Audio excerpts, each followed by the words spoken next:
like it. I like it. Pick the one, probably the exterior and maybe the plan. Friends, we're going to do something that we never do. It's very uncharacteristic. We're going to start the 9:15 forum today at 9:15. Just because there's a lot to run through today. So come on and find your seats, top off your coffee, do the things. And they've been printed once. But Yes. pick out the ones you want. I think, how big are they? 2 by 3.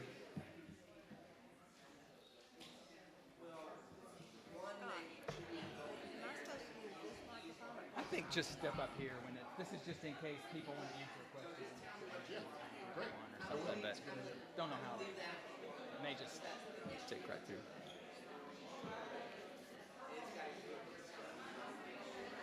Yeah, so we use the new 7th Street. We use the new 7th Street and we locate.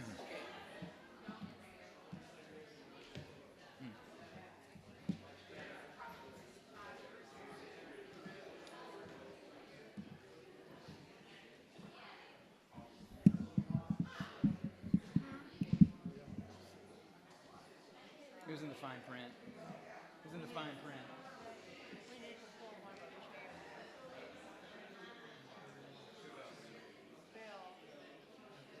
Oh, okay. Well, Bill's just going to come at the beginning and go.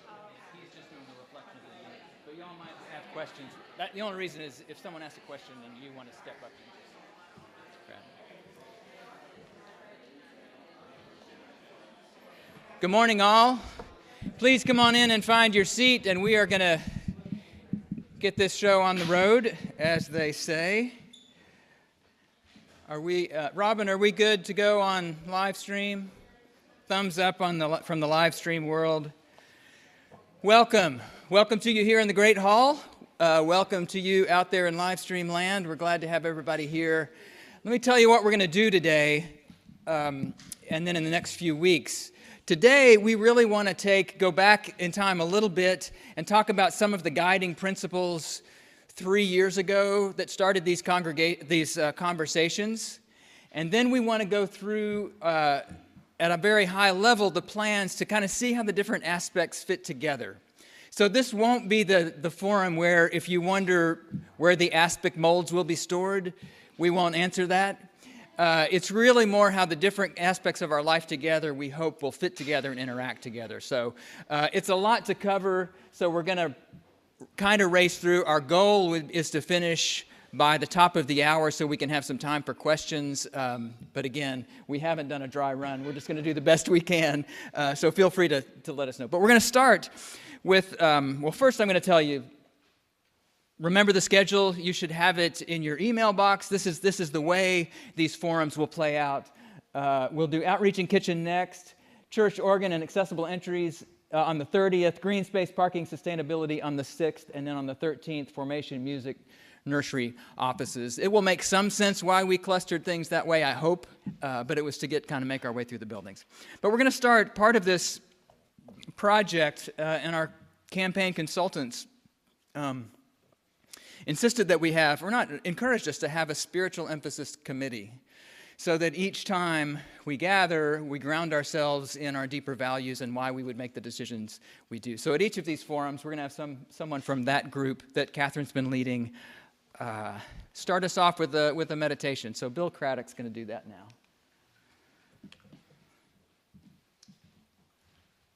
Good morning. You know, we all rush to get here, and then we're hurrying up to be through by X time. But occasionally, we need to just stop and take a deep breath. And so I'd like for all of you to stand and take a deep breath. And I would like for you to join me with our Calvary Prayer that the Spiritual Exercise Committee put together, right? So let's say this prayer together. Holy God, you will call us to make your love visible in the world around us. Give us wisdom and courage to meet this moment with generosity and with hope, that we may grow in your loving kindness and show forth your passion, community, renewed faithfulness and boldness through Jesus Christ our Lord, who is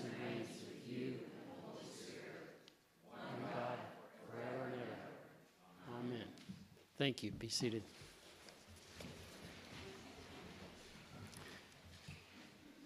"190 years ago, in 1832, was the first Calvary's Capital Fund Drive.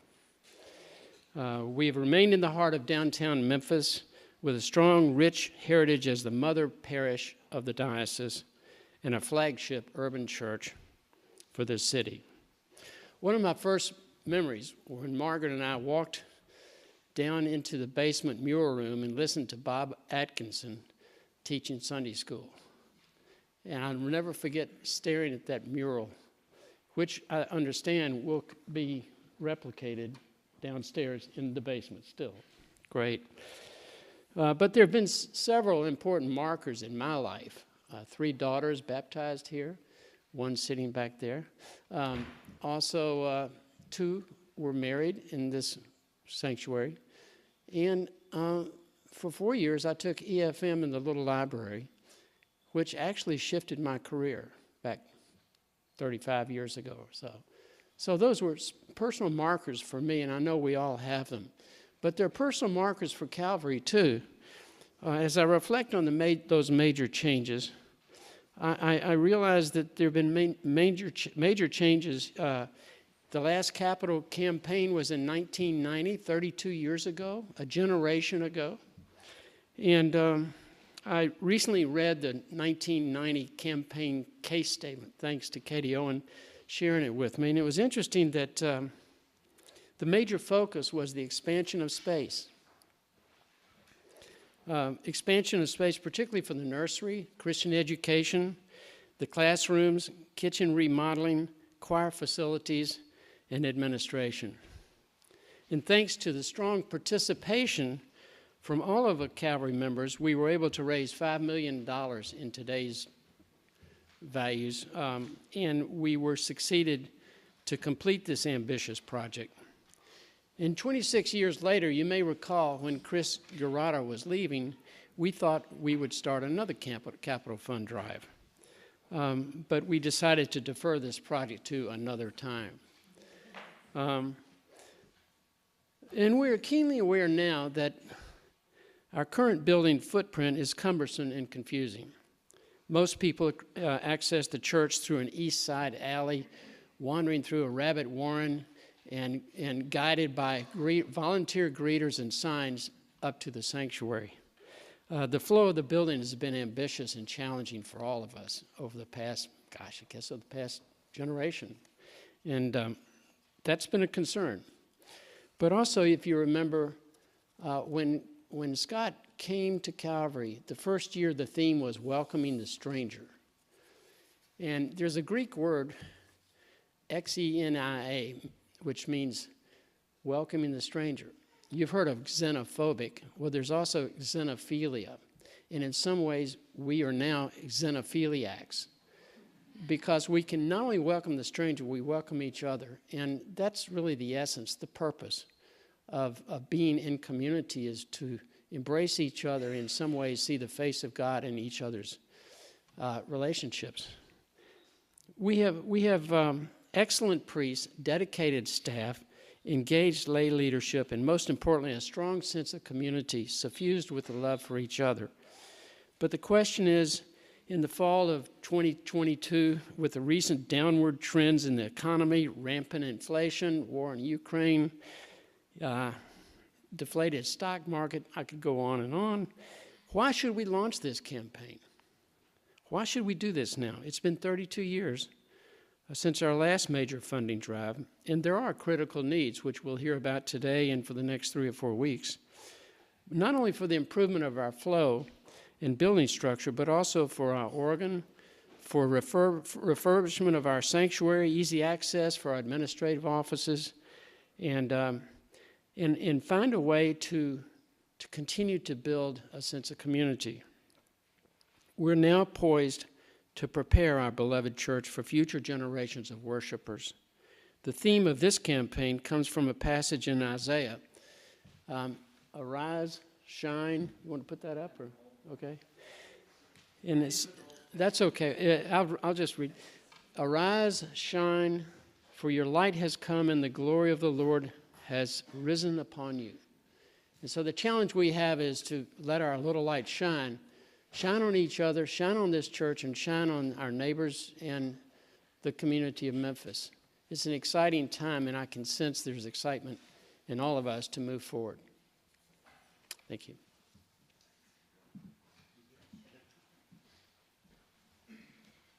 Hi, good morning, all. I'm going to talk about the Art Institute of Chicago. Surprise, right? Bear with me. I'm David Lusk, and I've had the privilege to lead the building side of what we're talking about today. So just a few notes first on history and how we got to where we are at the moment. It all begins with the Buildings and Grounds Committee of Calvary, which has been an illustrious, long-serving group comprised of John Jones standing back there, John Pruitt, Charles Shipp, who's had, I guess, a lifetime appointment to the Buildings and Grounds. And what do? We certainly have worked on HVAC needs. We've worked on the leaky courtyard over here for many years. This group also approved the orange paint out there. So for any of you Alabama fans, I'm sorry. At any rate, from that in 19 sprung ideas that it was probably time to fix the buildings. Bill talked about it as one building. I see it as a block of 5 or 6 different buildings, all with their own unique problems and issues, idiosyncrasies. So with Scott as our poet leader in charge, and me as more of a reader of art blogs and a looker of spaces, we set forth.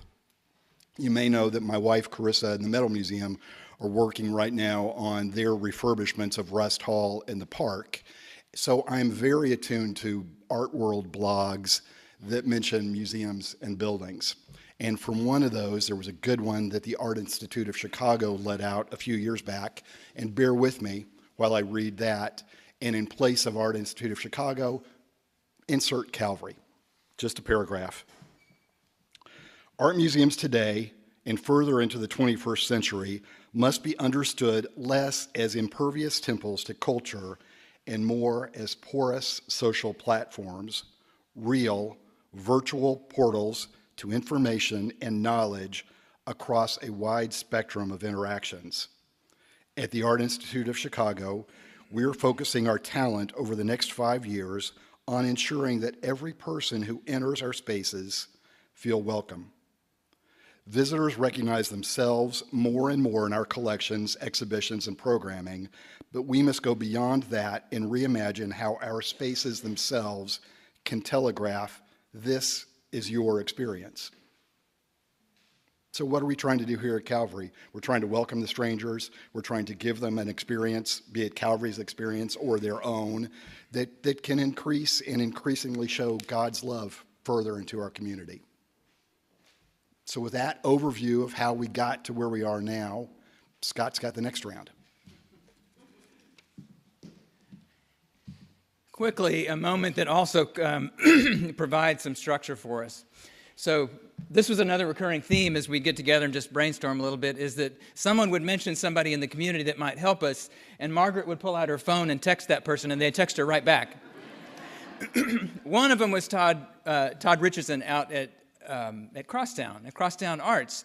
We thought, now that's a place that came alive in a new way that was true to what it was in an essence, but actually, what were the questions they asked? Todd came and talked to us, and he said there was an insight that some folks in Vancouver, BC, they developed this, that it arose from looking at Granville Island, which is the second most popular tourist site in all of Canada after Niagara Falls, but it's a little island with kind of an arts community and a concrete plant in the middle of it. Everybody wants to be there, so the folks said, why do people want to be there? Could we kind of develop a language that other people could apply? They developed this urban magnets theory. And so I'm just going to tick them off because it really just sparked some conversation. Local commerce, creation, production, programming and events, a unique built environment, and education and officers were the categories that they started to pull together. And they said, in a city, when a place really comes alive, it's not just because one thing happens, right? The brilliance of a city is you've got people living and working and playing and studying and doing, and they're on the sidewalks and they meet each other and whatnot. So this was kind of the soup, or this is the general recipe for the soup at Crosstown that Todd said, this was a really rich experience to just think about what are the pieces of Calvary? What about a church? If we believe we're the body of Christ, that is also composed of all these different members doing different things and coming together into this other thing that's bigger than any of us on our own, this made some sense. So that's just kind of how the wheels got turning for the group. Again, when this was in fall of 2019, when David sent that article, and we're starting to just try to ask the right questions. Maybe that's enough groundwork to just give you an idea where the conversation started. And now what we want to do is kind of walk through the different areas of the project. They'll be grouped this way when you get materials for the capital campaign in a couple of months. Think about this, though. Continue to think, rather than what is each independent activity or section doing on itself, think about how they might flow into the other and whether we're able to bring the energy of the different amazing things people do at Calvary together and into conversation in new ways. We're going to start with that. All right, I'm back. So, caveat, we don't know yet where the aspic molds are going to go. Don't ask, because we don't know. We will know, and you might even learn that next week in Kitchen's discussion. So what do we want to do? We want to fix the wayfinding, right? We want to make the building open. We want to make it accessible. We want to make it exciting. We want to bring it up 30 years or 50 years forward. The building we're sitting in right now, or the room we're sitting in right now, was last renovated in the 1950s, aside from our casino carpet that went in a few years later. But it's been a long time since anything major has been undertaken. And we start right here on the ground floor from a plaza that presently is a parking lot in Calvary Place playground area. Those are the trees that you see in the foreground. Even though it's an angle, we'll still call it the foreground. And you walk into Calvary, the main door for most of us parking either to the east or to the west will be through that new gray archway that you see. And through those doors, you walk into the light blue section that right now we're calling the Atrium. It's a soaring, as much soar as we can get out of the 92 building, a two-story space that has comfortable chairs, that has a little coffee bar in it, that has access, immediate viewing access into the Mural Room.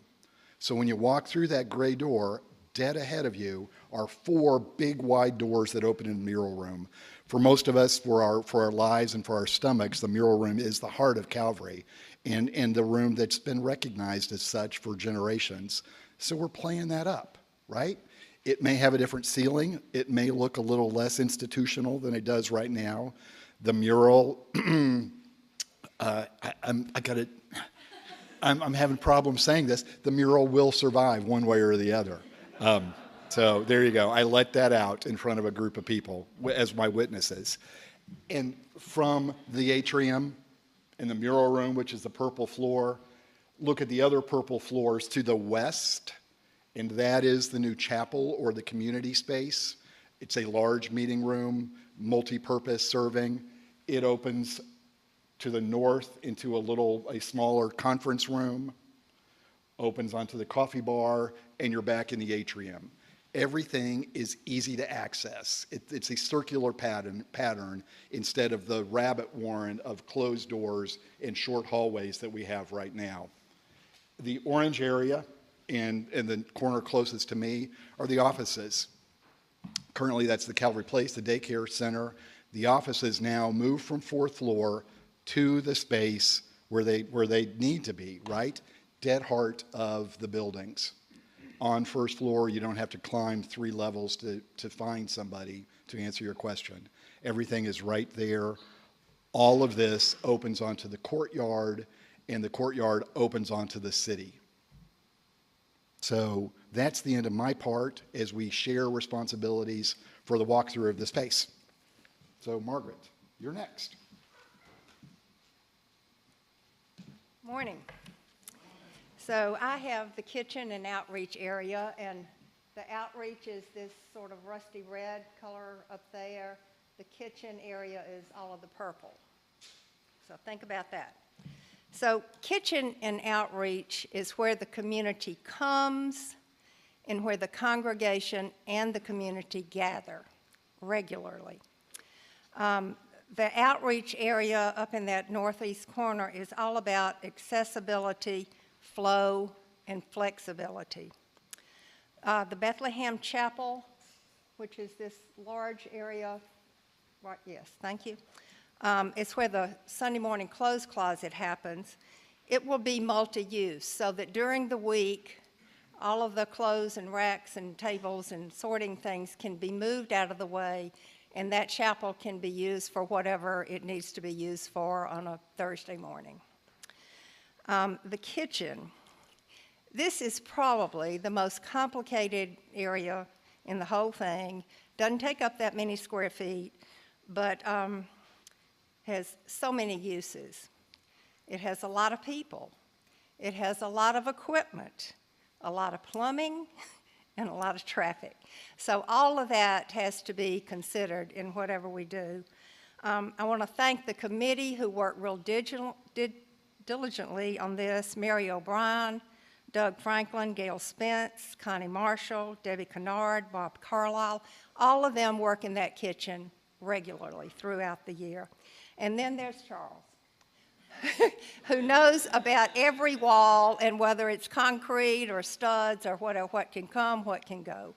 We couldn't have gotten to where we are without him.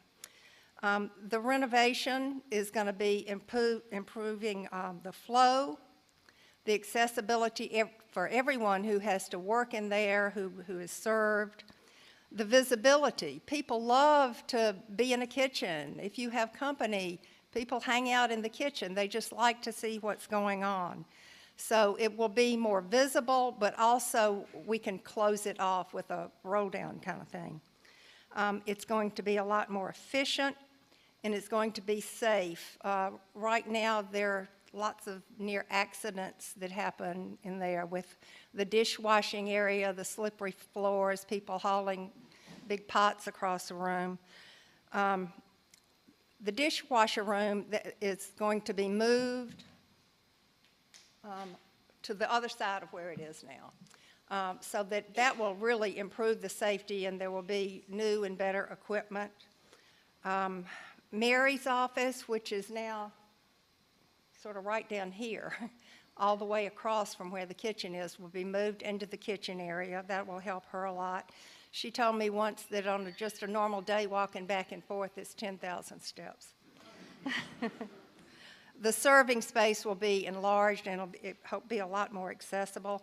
Storage will be a lot more efficient. Delivery can now come in straight off the alley, make one right turn, and go into the kitchen instead of negotiating all these little narrow stairs. They're going to be walk-in coolers, the same ovens and ranges, but with some new features like perhaps a panini press and some things to suit our modern taste. So it's going to be great, it's going to be important, and I think everybody will appreciate it, and the committee likes what we've done, so that's great.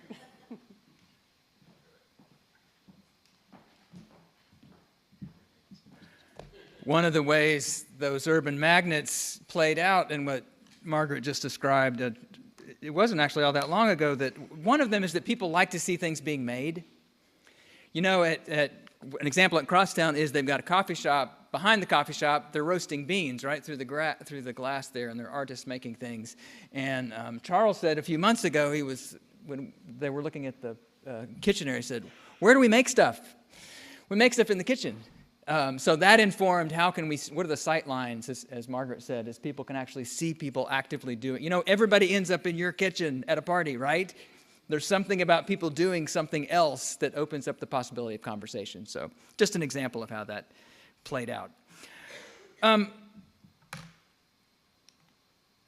Next area here that we clustered together are the Great Hall, where we are, children and youth areas, the music spaces. So this is a real thing. Do we have ushers here? When's the last time as an usher somebody walked in and said, "How do I get to the bathroom?" What did you do? Another person The second question is, anybody been here when a family comes and says, so where's the nursery? Further than you're going to leave your child in a place that you won't be able to get back to without help. So anyway, we have a lot of lovely people who solve those problems, right? We have people who take you by the hand and take you to those places. But these are real everyday flow issues. And what the opening of the plan allowed for is this. I'll mention something. I got too many buttons here. I'll mention a little bit about accessibility. I won't use my car remote. Rear right, Mark. So one of the things, if you think about coming into the church here, what opening up this area, this two-story area, to make visible how things flow.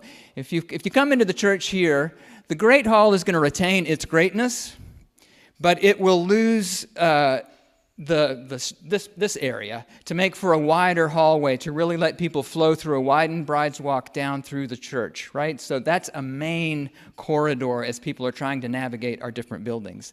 So now that person, either who really has to go or has a child, steps into the church, and there's a restroom here. There's a renovated library soft space here. The nursery for the littlest ones are here. And then here will be a room that Jocelyn Busby and I were talking about. Godly Play is Montessori-based. I don't know if you know that, our children's curriculum. They're really bringing that down to 3-year-olds. To start, we are taking care of kids, but we're already starting to have the things in this room that begin to kind of live into the gospel in a very tactile way. So the room on the corner here can function actually both as the youngest kids' classroom and as the nursery for the toddlers, where they're just kind of in this in-between land between not just being kept and playing, but also learning and moving their way up. The other piece that's very nice is that, as you know, if you've had a child who was acting out in church, the place where you take that child now is at the front of the church. Well, I usually want to go to the back, right? So it brings into alignment these areas, a soft place where you could sit in there and listen to the sermon, sit down, or if you're a couple getting ready for marriage to come down or progress down, you could sit in that and come in the back. Puts things in a more logical place, right? Over here in the choir area, the choir is one of our groups that the room itself is sufficient. In fact, it's been subdivided a little bit with some furniture if you're in there, because here's where the choir is, and they have different uses in the same room. Our goal there is to, and it's not really represented here yet in this iteration, but there's a concept where we can get the offices and the vesting areas for the choir all right around their space. So they're not going up to the third floor and down and up and down so much. It's just a more efficient use of that space that'll save some of those steps and be more convenient as well.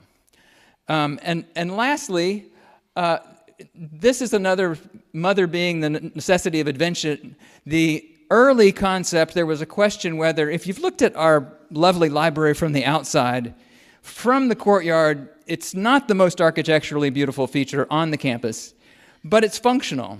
So the question was, would it be better to have more courtyard or to leave that library area?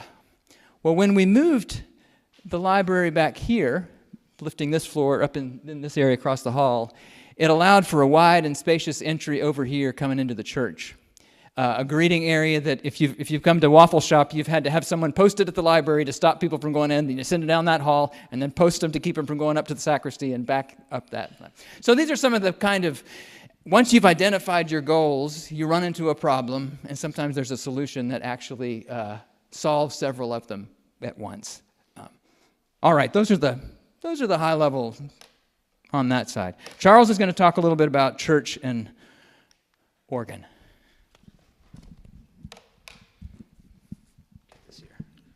I wanted him to tell you about the big projector screen that's going up in front of the pulpit. I didn't want to do that.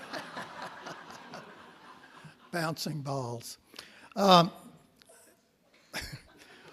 There's several things we're trying to do in that space, but the main thing we're trying to do is to keep it feeling like it feels now, just better.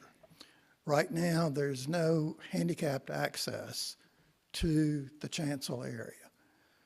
As it works out, there's a perfect spot for a ramp on the other side of the pulpit along the north wall. That solves that. The communion rail is too close to the choir, to the organ chambers. So, you kind of have to do this and let the first person in before the other one can come.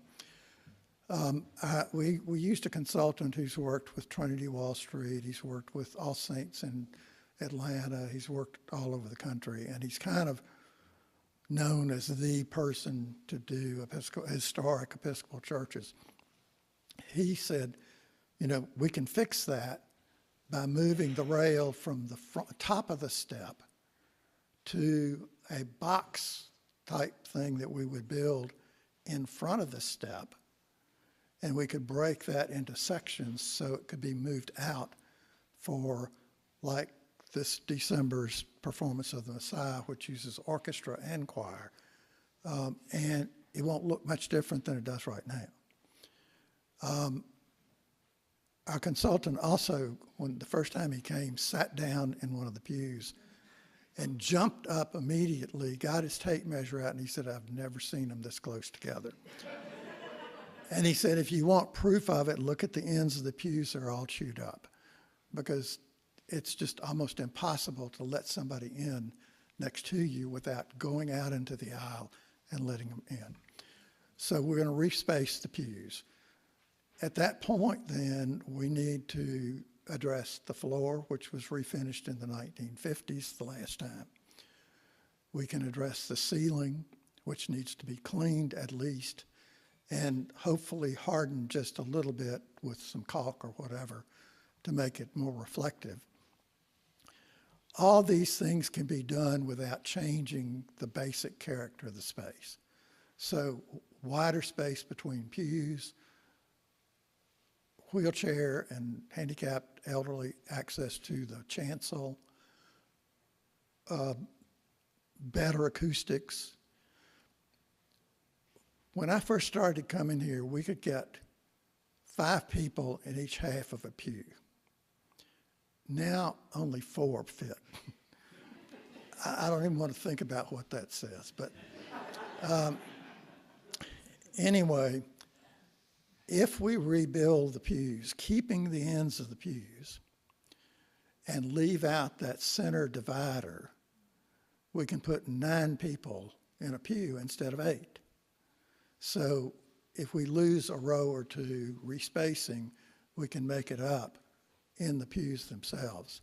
We also can contour the seat of the pews right on a flat board, which gets real old about midway through the sermon.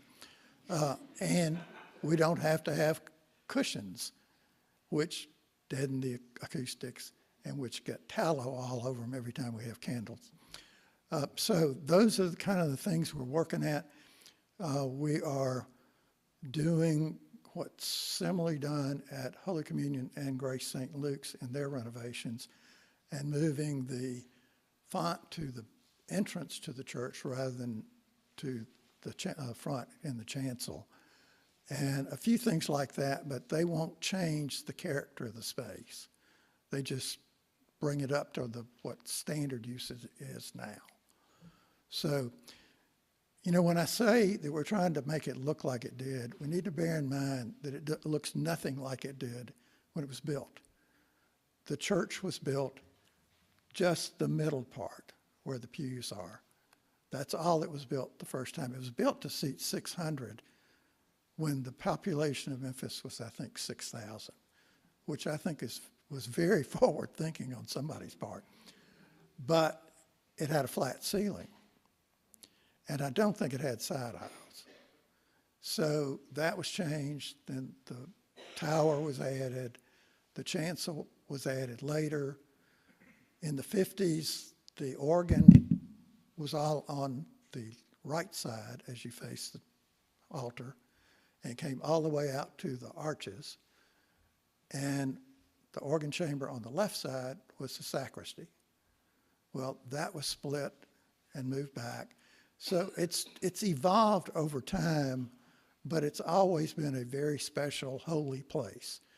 And our job is to make sure that we don't lose that in the process. And so that's what we're doing.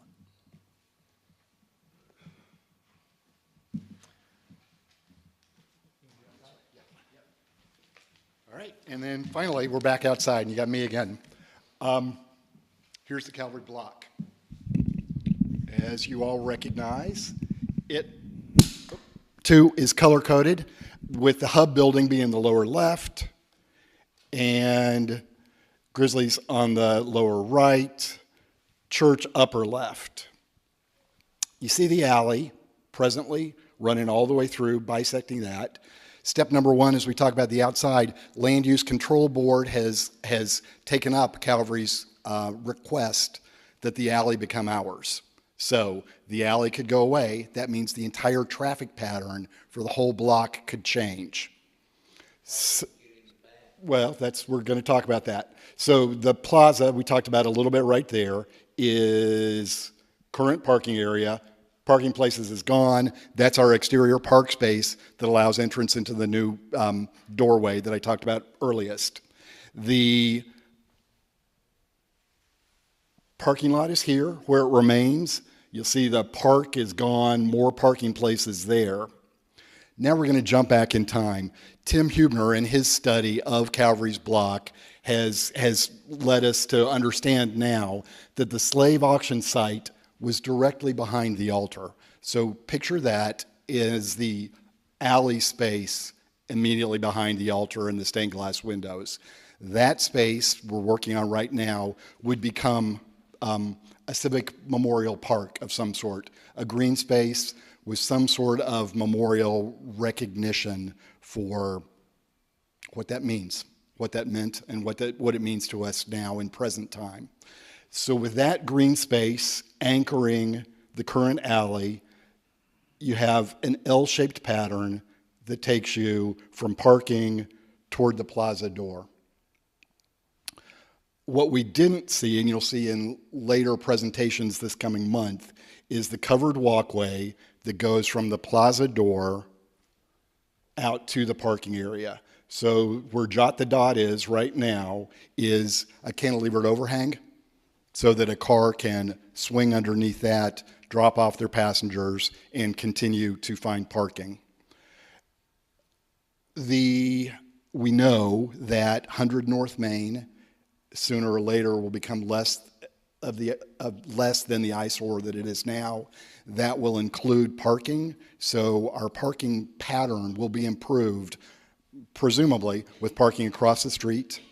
2nd Street loses a couple of lanes on that in the current city plans. There'll be more direct parking on all of the streets surrounding the Calvary block, and we'll have a better pattern of parking flow through our existing parking areas. So we're getting green space, we're getting a plaza, which can be used for coffee hour, can be used for classes, can be used maybe for summer services or spring services. We get our Memorial Plaza up there where Jot the Dot is. We get a traffic pattern that allows for easier access for Grizzlies Academy. If any of you have been here at 3 o'clock, you know it's a bottleneck. You can wait for half an hour or so. And we're still opening ourselves up even more to the city. We're putting in more trees, we're putting in more green space. We're opening our whole block to the community. So I circle back on those ideas, those very first ideas about how this campaign and this challenge for our block begins. So thanks, everybody, to all the vestries that have helped this many years, all the staff and everybody who's worked on the project as it is right now. And it's fluid, right? We haven't started any construction, so a lot will change between now and the time construction does begin. And now, Padre, back to you for Q&A time. Wow, we got the memo. We had to race through that. I was terrified we'd be like into point 3 by the time we got to this. So, I tell you what, first I'm going to give you these, and then we're going to open it up and hear some comments again on this big picture, how things float together. Remember the 6th of January, Feast of the Epiphany. It's the campaign kickoff. You'll get an invitation to the Botanic Gardens. It'll be a swell, beautiful party that some good folks are working on. And then the 21st of February will be Shrove Tuesday and our end of the campaign, and hopefully a celebration of a successful campaign. And they told us, our folks said, remember, you can make your annual pledge to the light bill still needs to be paid at any time that you want to. Okay, that was our, again, race through the different components that we'll take some time to go deeper into in the weeks to come. And I will open this up for some thoughts, reflections, comments, questions. Again, yes, I don't know, I made up the aspect thing, but, you know, we all of the details where something gets hung, but give us your thoughts about what you see, what you experience. Translate your life at Calvary into your questions as to how you think this is moving. Or just something that's confusing to you. When we go that fast, it's hard to cover things. Bob. Well, first of all, thank you so much for everyone that's worked so hard. Thank you. It's a lot harder than it looks to us now. My question relates to how have you all taken into account the fact that we live in a digital age, that we have Zoom and other ways to experience face-to-face digital communications, and we can reach so many more people than we can geographically? Yeah, it's a great question. It's a great question. We don't have there's a component of this that will take our rooms and bring folks in to say, how do we actually make this room ready for live stream instead of having to set up cameras? Make sure, because what we've learned here is two things through the pandemic. One is that we can reach people that we couldn't reach before, even if it's just the people who were receiving communion at home. Ardell and I had dinner with a longtime parishioner the other night who said, I've been in North Carolina and I can be at church, and you don't know how much that means to me to actually be able to take part of that. We also learned, though, that at least as we experience church, it's important that there's a there.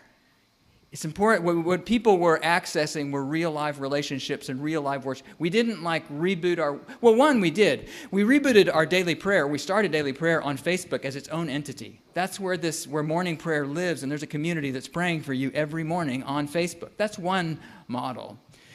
But church itself, even when we can have very few people in the room, we heard and felt that it's important to actually have something happening in the room that we could give access to more people. So those would be the kind of principles that would guide what we do as we create spaces where we still do believe that people want to be physically together safely when they can.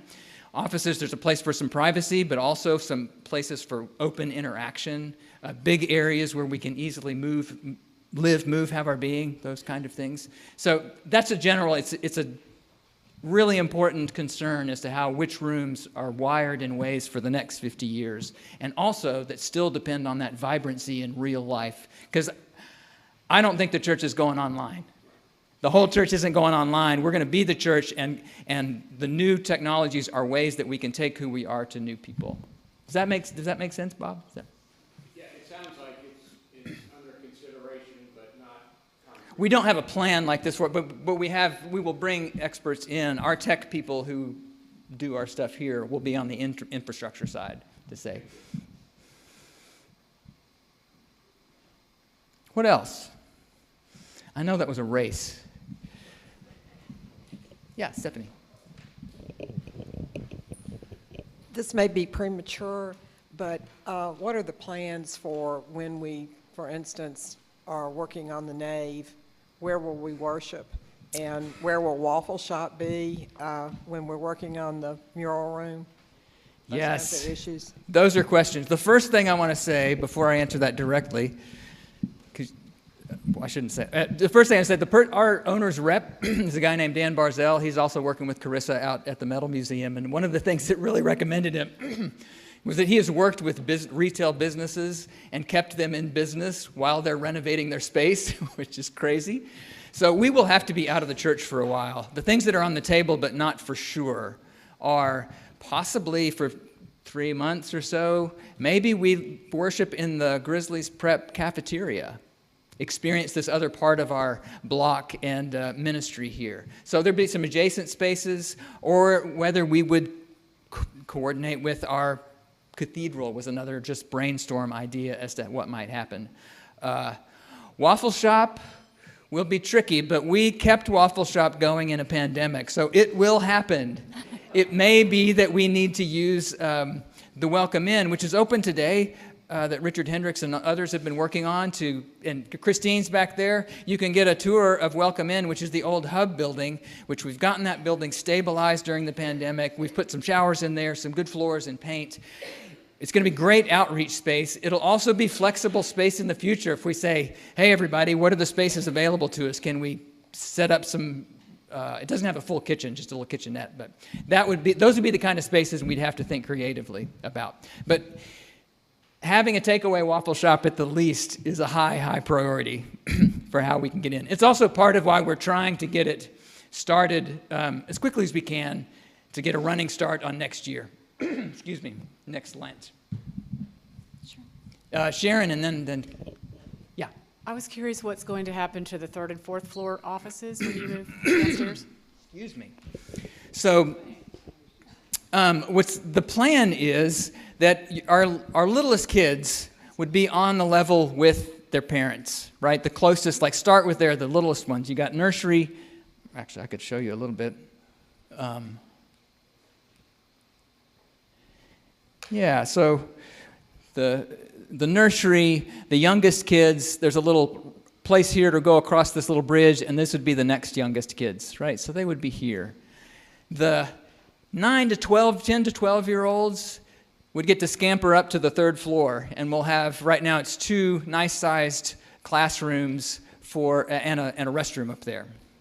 And then the teenagers who are trying to get away from us anyway get the 4th floor.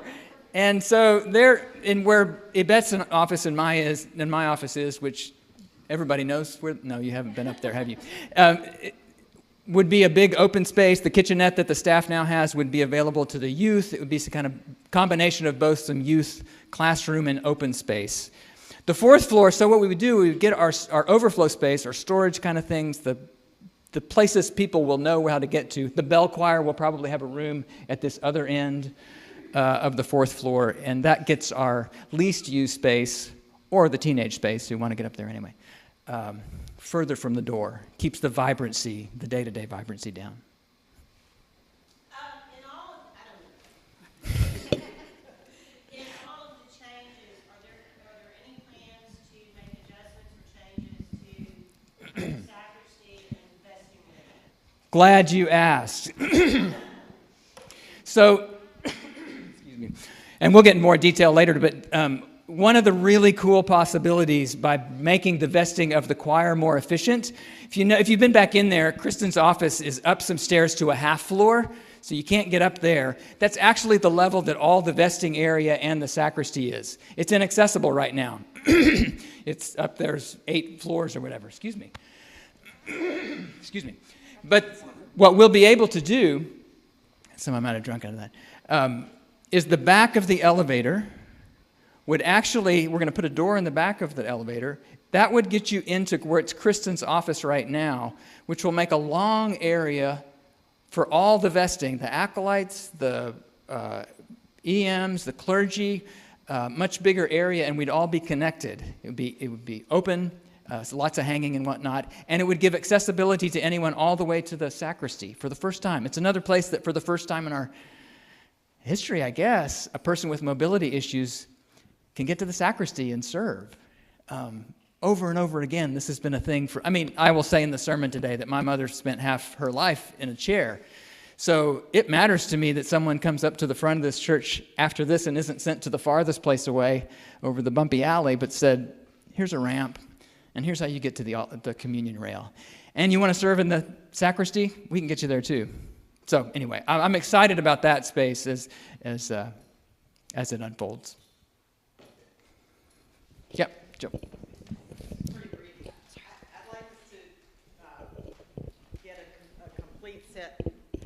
Hey, I think it's important that we get a complete set of photographs of before, during, and after, not just occasional, like, oh, this used to look like that. Like, let's go through and get a record of it, of what it looks like in 2022 and during the construction and the after part, because it'll be helpful to us as we communicate in the future and as we want to do any kind of look back at how it. Yeah, really well changed. said. Thank you for the, so yeah, we do need to make a priority, make sure that we have a photographer capture what is now. Back when I was building houses, Ardell would scold me because she's like, you never take before pictures and that kitchen looks so good now. Vincent. Well, off of that same topic, if I would like to see more of the archives, more of the history of this church, have a place where people can see it. There are about a dozen people in this church that have ever seen the Real Great Book, which is this Bible-sized scrapbook from the church's centennial. Why don't we look at that and do run the whole gamut, not just today and 2 years from now, but going back, because we're not all that far from being 200 years old. And just use that to decorate these new spaces. That's a great thought. Where will the places where we can celebrate our history? We heard the word patina over and over. Like we know we're not trying to do a faux Calvary, but we do want the patina, the warmth, the color, the sense that the buildings flowed out of a history, not just dropped in from Mars, are important. And so how we use those, the plan right now, again, a room you can't get to is the old rector study. Some rector was wiser than I am. He said, I'm going to build an office not everybody can get to.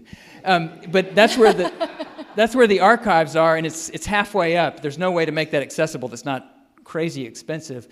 There should be room on the 4th floor to have a spacious archive room where there's natural light and anyone can get there on the elevator. Robin, do you have something from live stream? Live stream world? I'm answering all the questions. I don't know. Mary Fortin says, do we know how long the estimated construction time frame is? What our contractor has said is about a year. Now, there you go. What our contractor has said is about a year. That's what. But GTG, Grinder Tabor Grinder, is the contractor who is. The plan from the beginning was to identify a contractor to work with our rep and our architects to manage because we're in an uncertain time in a lot of ways, and we need to manage to the resources we have. We don't have a firm schedule yet, but that's generally what he said. So we say 18 months. Suzanne. How will the elevator service be improved, or will there be additional beside the one we have? Yeah, it will. The elevator we have will be updated. It will be given access to that 2nd floor. A few things that will help just function. We're not adding an elevator. That was considered, but our square footage is well within what a good elevator should serve. But some things like if the choir isn't having to go up and down right before the service to vest and come back down, that's a lot of pressure in a narrow amount of time. So there's some things that the flow and the grouping of activities should help with regard to the elevator, and the elevator will be updated and work better. We made them promise that it wouldn't feel like an elevator in a factory. It won't be. It's in the same shaft, so we can't go without really blowing the budget. We can't go much wider, but it'll be renovated. Yeah. Excuse me, back to Jill's observation that we need to archive and take pictures of Yeah. things. This is a question for the room.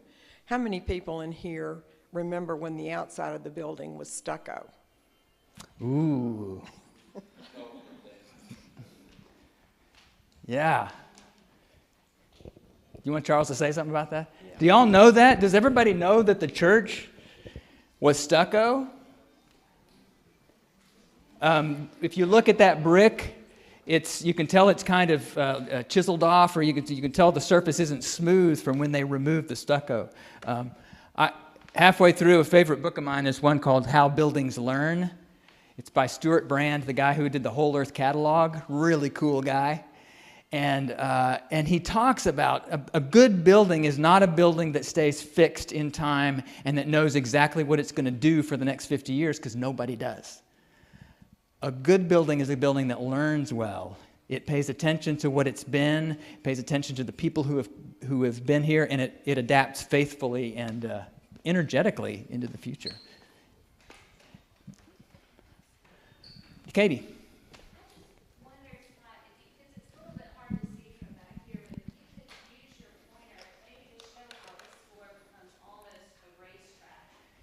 To where it becomes a racetrack? Yeah. That's right. That's right. This blue area is right. You could make, the kids can make laps. We can have time trials, see who can make it the fastest. But that's a really important principle for two reasons. It gets us where we want to go without folks having to come through here. What did you call that, Crosby? It was your turn. The place where people aren't sure where they... Oh, the vacillatorium. You need a vacillatorium where people are vacillating about where they want to go. So connecting these spaces with these wide hallways that are accessible, that don't pass through rooms that we're using, is pretty huge. And the other thing it does, they're like sidewalks. They let us see the activity that other people are. They don't keep us sequestered. The kids are way over there. We don't want to see them. The choir's way over there. We have these places where we actually meet each other and greet each other and take on the energy of the other things that are happening here. One more from live stream land. Yes, Lindsay Jones says, what about LPS?